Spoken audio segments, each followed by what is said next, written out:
Shara POV, mabilis na lumipas sa mga araw. Balik sa dati ang buhay ko.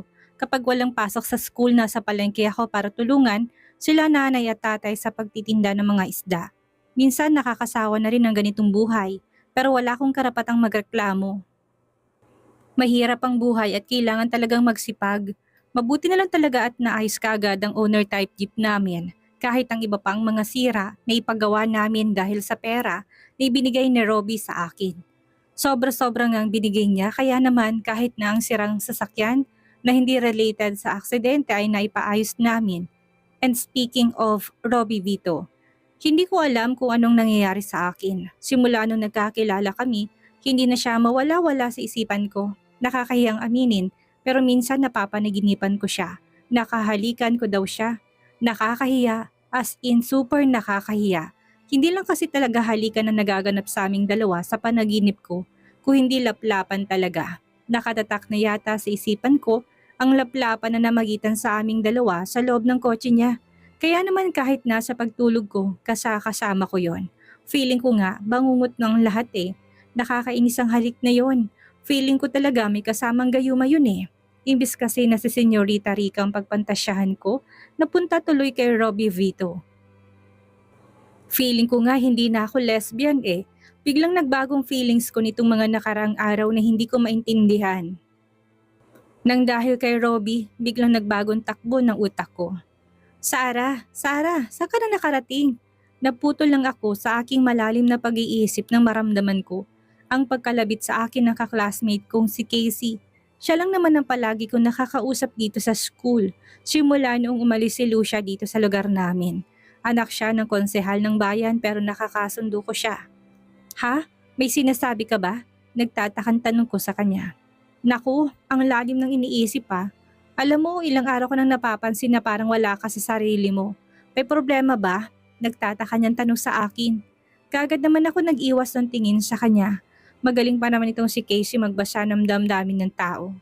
Wala, ano na nga ulit ang sabi mo? Nagtataka kong tanong sa kanya. Sabi ko, kung pwede ba akong sumabay mamaya sa iyo pa uwi? Hindi kasi ako masusundo ni Papa dahil may meeting daw sila sa munisipyo. Bigkas niya, mabilis naman akong tumango. Oo naman, ikaw pa ba naman eh, malakas ka sa akin. Basta libre mo ko sa kantin bilang kabayaran. Nakangiti kong sagot sa kanya, kagad naman siyang napairap. Yan tayo eh, wala na talagang libre sa mundo. Pabirong bigkas niya at nagpatiuna na naglakad patungo sa susunod na subject namin. Kaagad naman ako napasunod sa kanya. Naging maayos naman ang buong maghapon ko sa school. Yun nga lang pagka-uwi ko ng bahay kinahapunan, isang hindi magandang balitang kaagad na sumalubong sa akin. Ano po nay? Demolish ng palengke? Nag-aalala kong tanong. Hindi pwede yun.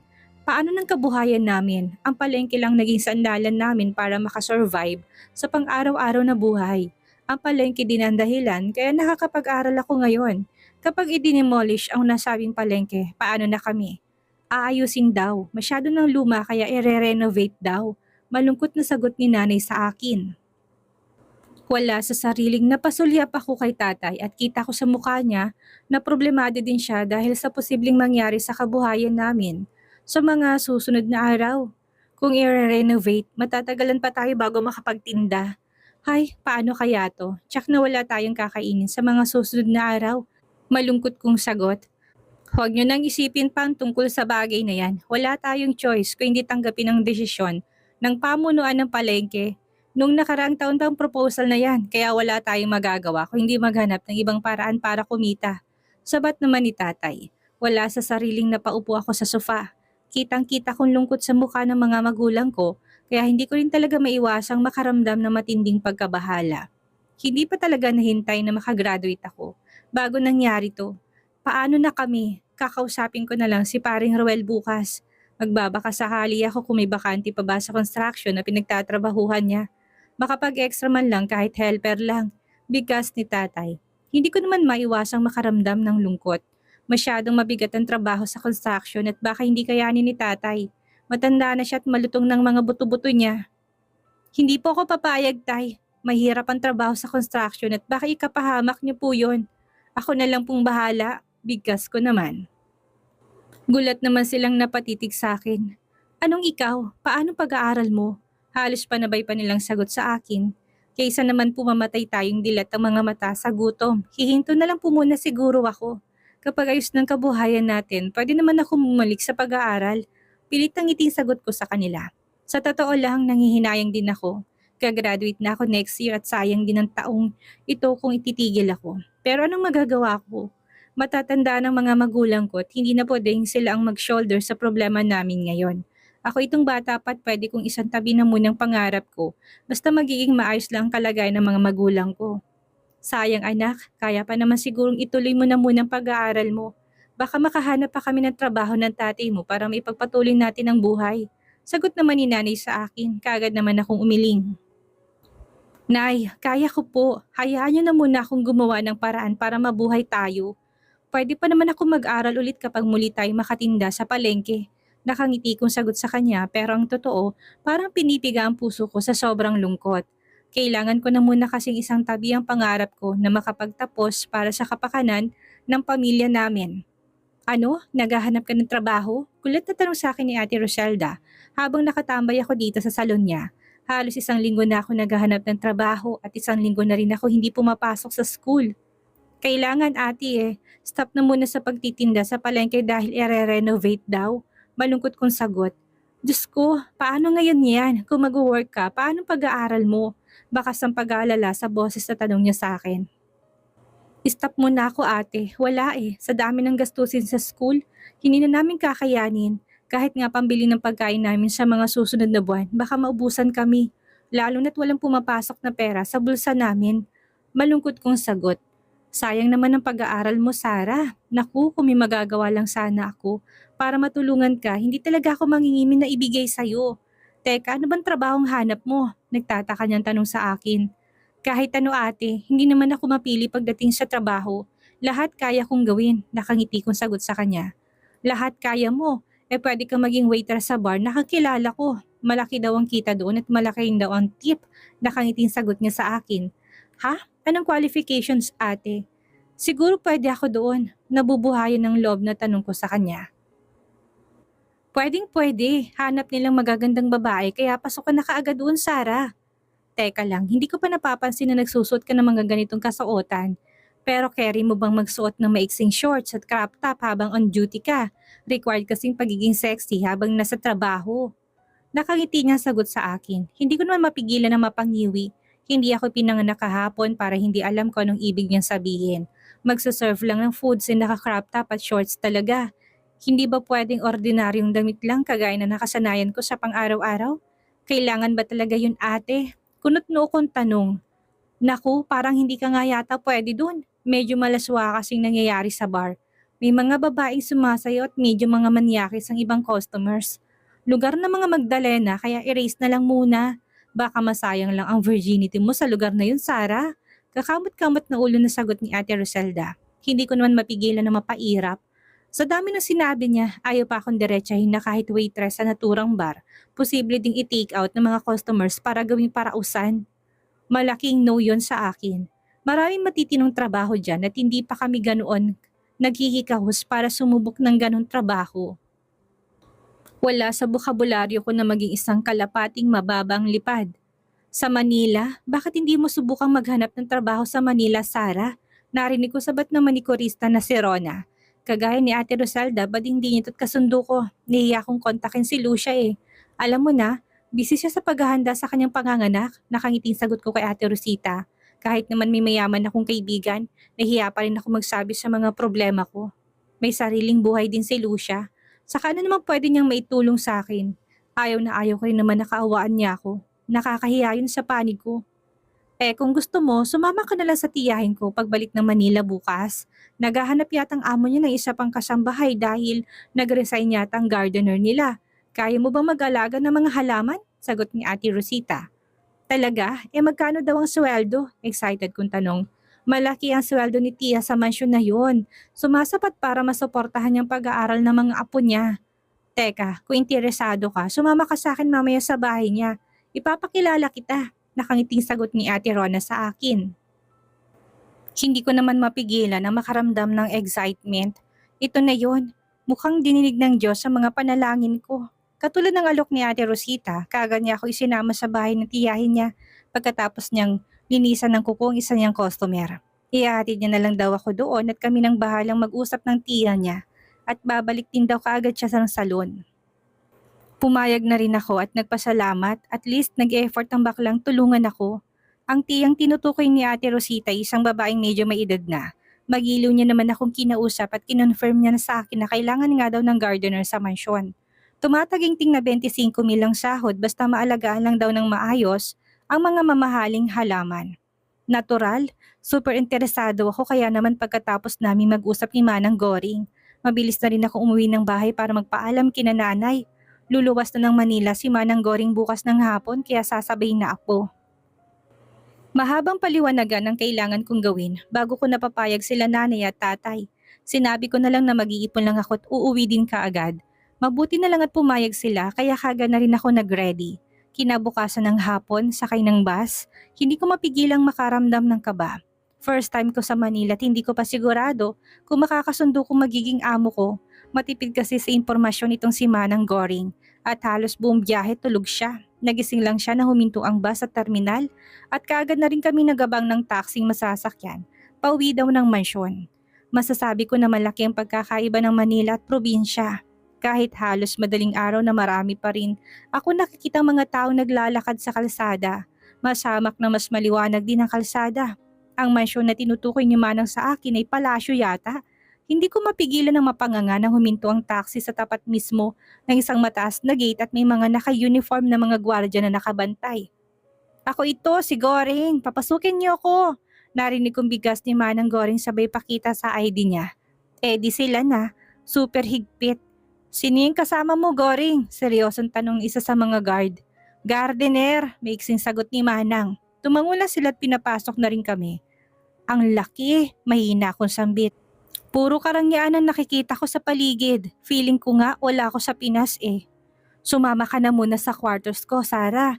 Natawagan ko na sila madam kanina at sinabi ko ng tungkol sa'yo. Mamayang pagising nila, kanila interviewin kaya magpahinga na muna tayo. Pagyayaya ni Manang sa akin. Kimi naman akong tumango. Bawat kwarto ng servants quarter may banyo. Dalawa din ang umuukupa sa isang kwarto. I-request ko na lang siguro bukas kay madam na magsama na lang tayo sa isang kwarto. Tutal naman magkababayan tayo para maalalayan din kita sa lahat ng mga dapat mong gawin. Wika sa akin ni Manang habang inililibot kong tingin sa buong paligid. Sakto lang ang laki ng kwarto. May 2 higaan at mukhang magiging komportable din naman ako. Mababait po bang mga amo natin, Manang Goring? Kinakabahan kong tanong sa kanya. Oo naman, huwag ka mag-alala. Sobrang bait ni Madam Criselda. Kaya lang medyo mag-ingat ka sa asawa niya na si Senyor Fergus. Medyo may pagkamasungit minsan pero mabait din naman. Lalo na kapag sinasaway niya si Madam. Sagot niya sa akin. Wala sa sariling napatango ako. Criselda at Fergus palang pangalan na magiging mga amo ko. Sana lang talaga umayon sa akin ang kapalaran. Kailangan ko talaga magpakabait at pag-aralan na magiging trabaho ko. Sayang din ang 25,000 na sweldo. Makakaipon ka agad ako noon. Sige na, mauna ka nang gumamit ng banyo kung gusto mo. Mamaya na ako dahil magpapahinga lang ako ng kaunti. Kapag nagkakaedad na talagang sumasakit na rin talagang mga buto-buto ko. Reklamo ni Manang sa akin. Kaagad ko namang binuksan ang maliit kong bag para maghanap ng pamalit na damit. Gusto ko sanang maligo kaya lang baka naman mapasma ako. Hilamos at half bath na lang siguro. Bukas na lang na umaga ako maliligo bago ko makaharap ang magiging amo ko. Kailangan ko talagang magpakitang gilas. Aminado kung wala akong alam sa gardening pero pag-aaralan ko talaga yon. Kapag sumahod ako, bibili kaagad ako ng cellphone para makapag-research din ako sa tamang pag-aalaga ng mga halaman. Free naman tayo sa mga toiletries kaya kung anong mga nakikita mo sa banyo, pwede mong gamitin. Basta bukas na lang kita i-guide para kasing bigla akong inantok. Muling wika ni Manang at siguro sa sobrang pagod sa biyahe. Nahiga na siya sa higaan niya na hindi man lang nagpapalit ng damit. Ako naman kaagad na rin pumasok sa loob ng banyo. Mukhang mayaman talagang amo namin at may pakialam sa mga kasambahay nila. Kahit kasi banyo ng mga kasambahay maayos din. Kompleto din sa gamit. May mga sabon at shampoo akong nakikita. May mga toothpaste at hindi gamit na toothbrush din. Mukhang gaganahan yata akong maligo nito araw-araw. Nag-half bath lang ako at nagbihis ng malinis na damit pantulog. Paglabas ko ng banyo narinig ko mahinang hilik ni Manang Goring. Mukhang nakatulog na siya sa sobrang pagod sa biyahe. Nagpasya na rin akong mahiga ng higaan ko At hindi ko napigilan na mapangiti nang maramdaman kong malambot na foam ng kama.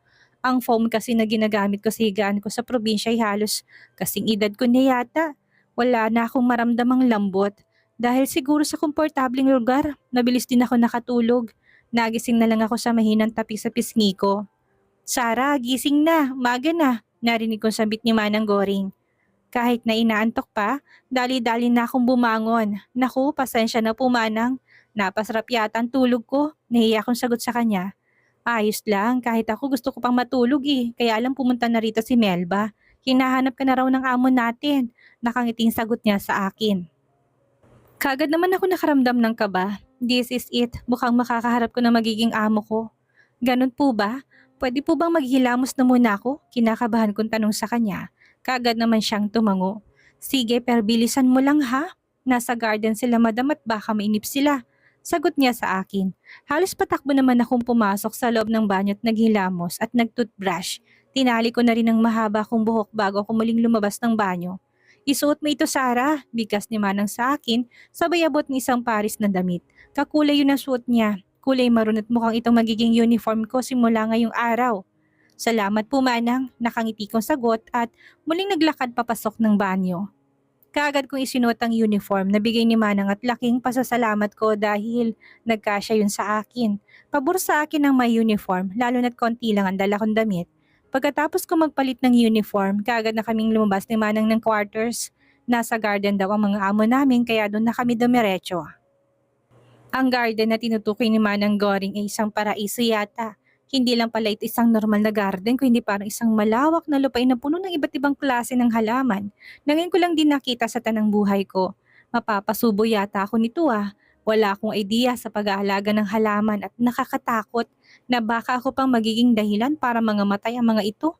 Shit, pwede bang mag-shift ng position? Ayos na yata sa akin na magiging tagalinis na lang ng banyo kaysa naman sa maging gardener.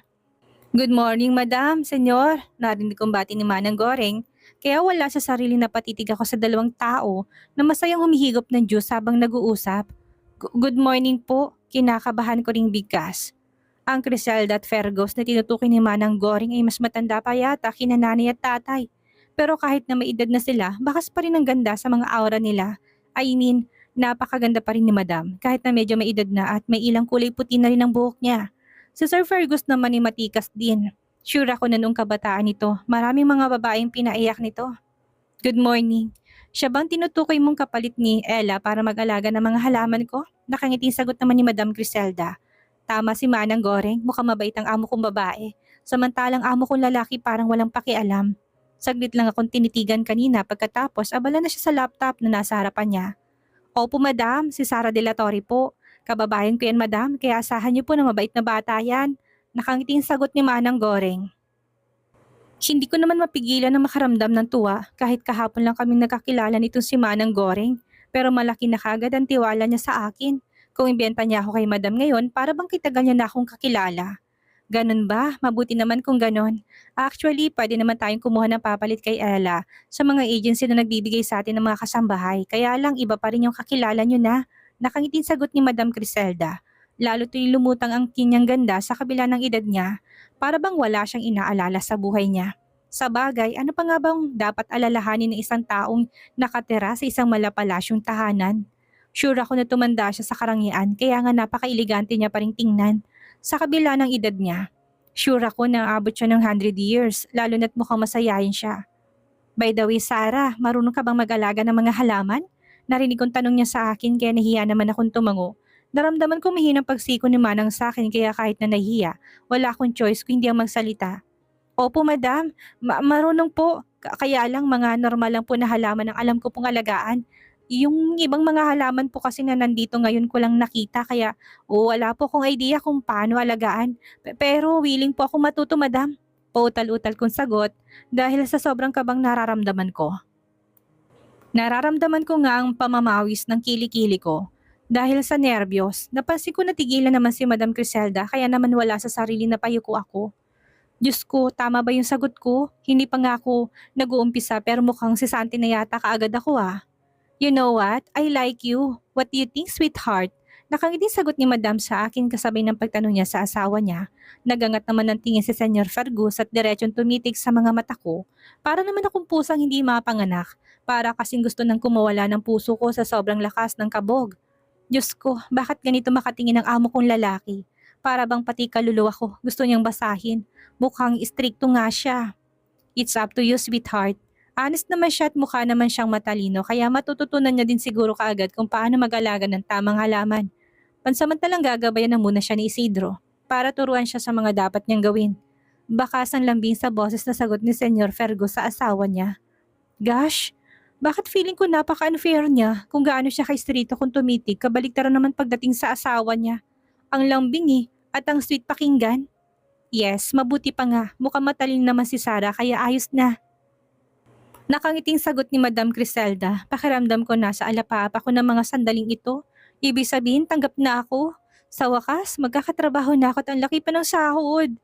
Ikaw na munang bahala sa kanya, Goreng. Pwede kayo magpahinga ngayong araw at bukas na kayo mag-umpisang magtrabaho. Muling bigkas ni Madam Criselda. Hindi ko na tuloy napigilan pang pagguhit na masayang ngiti sa labi ko at may konsiderasyon din pala itong amo namin. Imagine, pinagpahinga niya na kami ngayong araw at bukas na daw magtrabaho. Ibig lang sabihin nito may time pa para matulog. Tamang-tama, babawi ako ngayon sa tulog para bukas may full energy ako. Kailangan ko talagang mag-focus sa trabaho dahil sa sahod. Ayaw kong pakawalan ng opportunity na to kaya magpapakabait talaga ako. Daan muna tayo sa kusina, Sarah, para makakain tayo. Masarap magpahinga ng busog. Nakangiting wika ni Manang Goring sa akin pagkatapos naming magpaalam sa mga amo namin. Kaagad naman akong tumango. Speaking of pagkain, ngayon ko lang naramdaman ng gutom ko. Puro kasi nerbiyos ang nararamdaman ng puso ko kanina. Kaya hindi ko na napapansin pang sigaw ng bituka ko. Kakain na daw kaya magpapakabusog talaga ako. Manang Goring, nagbalik na po kayo. Pasalubong ko.